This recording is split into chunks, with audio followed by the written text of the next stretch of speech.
Champions trophy শেষ করে আসার পরই আমরা আমাদের পেজে একটা ভিডিও দিয়েছিলাম যে ক্রিকেট বোর্ড ৩ তারিখে বিশেষ সভা ডেকেছে। বর্তমান যারা ডিরেক্টর আছেন সবাই ইতিমধ্যে উপস্থিত হয়েছেন বাংলাদেশ ক্রিকেট বোর্ডে। ১:৩০ থেকে সেই মিটিংটা শুরু হয়েছে।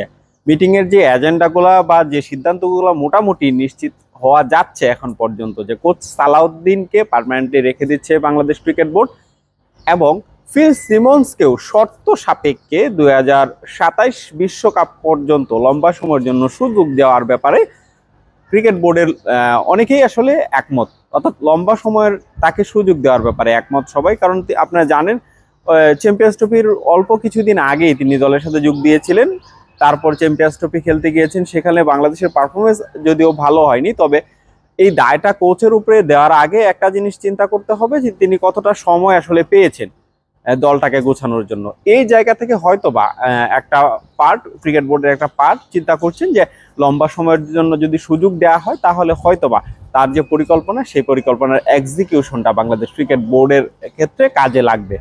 অন্য একটা পার্ট আছে, সেই পার্টটাতে আছেন হচ্ছে কি মুশতাক আহমেদ। তাকে ২০২৭ বিশ্বকাপ পর্যন্ত বাংলাদেশ ক্রিকেট বোর্ডের সাথে লম্বা সময়ের যে চুক্তি, সেই চুক্তিটা কিন্তু করতে যাচ্ছে। আপনারা জানেন এর আগেও তিনি বাংলাদেশ ওয়ানডে বিশ্বকাপের আগে এবং বিভিন্ন সময়ে খণ্ডকালীন দায়িত্ব পালন করেছেন।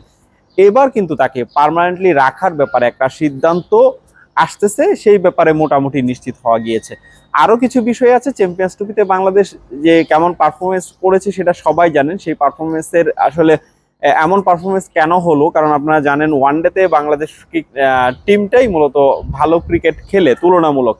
আমি টেস্ট এবং টি-20-র কথা যদি বলি, এই দুইটা পার্ট ছাড়া অন্য একটা পার্ট ওয়ানডে পার্ট, যে পার্টটাতেই বাংলাদেশ ভালো ক্রিকেটটা খেলে, সেই জায়গাটাতেই বাংলাদেশ কেন এতটা বাজে ক্রিকেট খেললো সেই জবাবদিহিতা চাওয়া বা মানে কোথায় গ্যাপ হয়েছে, কোন জায়গায় ভুল হয়েছে এবং সেখান থেকে উতরে আসার সুযোগটা কি বা কিভাবে আসার প্রক্রিয়াটা কি হবে। একই সাথে বাংলাদেশ যে ঘরোয়া ক্রিকেট রয়েছে, বিপিএল রয়েছে, ডিপিএল রয়েছে, এনসিএল রয়েছে, সেগুলার যে সূচি, সেই সূচিগুলোর ব্যাপারে একটা বড় পরিবর্তন আসার কথা আমরা শুনেছিলাম। বিপিএলেই বোর্ড প্রেসিডেন্ট ফারুক আহমেদ তিনি বলেছিলেন যে বিপিএলটা যে সময় অনুষ্ঠিত হয় একই সময় এসএ টি-20 অনুষ্ঠিত হয়, আইএল টি-20 অনুষ্ঠিত হয়, যে কারণে বড় মানে ক্রিকেটারদের পাওয়ার ব্যাপারে কিছুটা হলেও আসলে দ্বিধাদ্বন্দ্বে ভুগতে হয় ফ্র্যাঞ্চাইজিগুলোকে।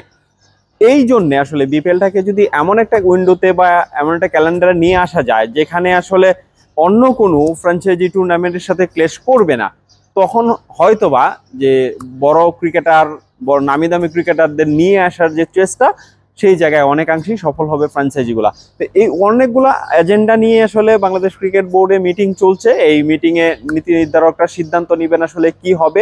একই সাথে আরেকটা সিদ্ধান্তও আসতে পারে যে এই আপনারা জানেন এই নতুন বাংলাদেশের হওয়ার পর যে ক্রিকেট বোর্ড দায়িত্ব নিয়েছে, সেই ক্রিকেট বোর্ডের একটা অন্তর্বর্তীকালীন একটা ইলেকশনও কিন্তু হতে পারে। এটা আসলে এখন পর্যন্ত আসলে নিশ্চিত না, যদিও এনএসসি থেকে বা বিভিন্ন জায়গা থেকে আলোচনা উঠেছে যে একটা উপনির্বাচন যেটাকে বলা হয়, যেহেতু এর আগের বোর্ডে যারা ছিলেন তারা ম্যাক্সিমামই আসলে এই মুহূর্তে অনুপস্থিত, বোর্ড প্রেসিডেন্ট নিজে অনুপস্থিত, তবে একটা উপনির্বাচন হওয়ার যে প্রস্তাব সেটা কিন্তু এনএসসির পক্ষ থেকে আমরা একটা গণমাধ্যমের বরাত দিয়ে জানতে পেরেছি যে সেই প্রস্তাবটা দেওয়া হয়েছে। সেই ব্যাপারেও হয়তো আলোচনা হতে পারে। বোর্ড প্রেসিডেন্ট এখানে উপস্থিত রয়েছেন সবাই। আসলে লম্বা সময় যাবৎ, আমরা ১:৩০টায় শুরু হয়েছে, এখন ৩:৩০টার উপরে বাজে, এখন পর্যন্ত সেই মিটিংটা কিন্তু চলমান রয়েছে। মিটিং শেষে হয়তোবা বোর্ড প্রেসিডেন্ট অথবা ক্রিকেট অপারেশনের যে চেয়ারম্যান আছেন নাজমুল আবেদিন ফাহিম, যে কেউ একজন কথা বলবেন, এজেন্ডাগুলো নিয়ে আসলে বিস্তারিত তারা আসলে জানাবেন কি কি সিদ্ধান্তগুলো হয়েছে। এই ছিল এখনকার পর্যন্ত আসলে মিরপুর শেরে বাংলা জাতীয় ক্রিকেট স্টেডিয়াম থেকে তুফাইল আহমেদ, নাবিল, ডেইলি পোস্ট ৭১।